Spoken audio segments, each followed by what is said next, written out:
حضرت برا بن عازب رضی اللہ تعالیٰ عنہ سے روایت ہے کہ رسول اللہ صلی اللہ علیہ وسلم نے فرمایا، اللہ کا مومن بندہ جب اس دنیا سے منتقل ہو کر عالم برزخ میں پہنچتا ہے، یعنی قبر میں دفن کر دیا جاتا ہے، تو اس کے پاس اللہ کے 2 فرشتے آتے ہیں اور اس کو اٹھاتے ہیں اور پھر اس سے پوچھتے ہیں کہ تیرا رب کون ہے؟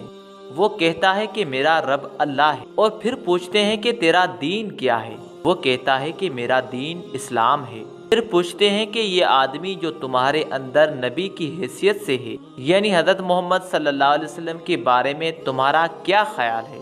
وہ کہتا ہے کہ اللہ کے سچے رسول ہیں۔ وہ فرشتے کہتے ہیں کہ تمہیں یہ بات کس نے بتلائی؟ یعنی ان کے رسول ہونے کا علم کس ذریعے سے ہوا؟ وہ کہتا ہے کہ میں نے اللہ کی کتاب پڑھی ہے، اس نے مجھے بتلایا کہ یہ اللہ کے رسول ہیں، تو میں ایمان لایا اور میں نے اس کی تصدیق کی۔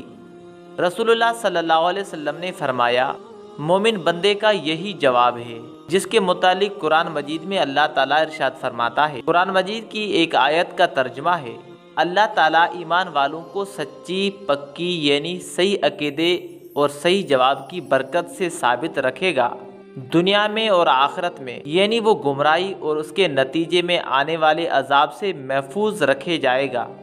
اس کے بعد رسول اللہ صلی اللہ علیہ وسلم نے فرمایا، مومن بندہ فرشتوں کے مذکورہ بالا سوالات کے جب اس طرح ٹھیک ٹھیک جوابات دے دیتا ہے تو ایک ندا دینے والا آسمان سے ندا دیتا ہے، یعنی اللہ کی طرف سے آسمان سے اعلان کر دیا جاتا ہے کہ میرے بندے نے ٹھیک بات کہی اور صحیح جوابات دیے، لہٰذا اس کے لیے جنت کا فرش کرو اور جنت کا اس کو لباس پہنا دیا جائے۔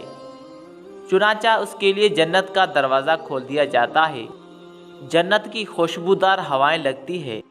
اللہ تعالیٰ سے دعا ہے کہ اللہ تعالیٰ ہم سب کو نیک اور اچھے اعمال کرنے کی توفیق فرمائے اور ہم سب کو جنت الفردوس میں اعلیٰ مقام عطا فرمائے۔